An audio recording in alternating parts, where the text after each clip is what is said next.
Sénat a voté pour la suppression des avantages des anciens premiers ministres. Très concrètement, le Sénat a adopté l'amendement de la sénatrice centriste Nathalie Goulet qui proposait tout simplement de supprimer les avantages des anciens premiers ministres qui, je cite, n'ont aucune raison d'être. À la clé, une économie de 2,8 millions d'euros de dépenses dans le budget 2025. Et voici ce qu'a déclaré la sénatrice.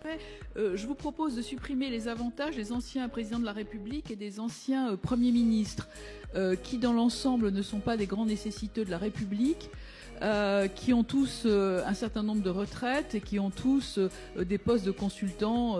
En tous les cas, j'ai vérifié, franchement, personne n'est au resto du cœur. Donc, je vous propose donc une diminution des crédits de 2,8 millions.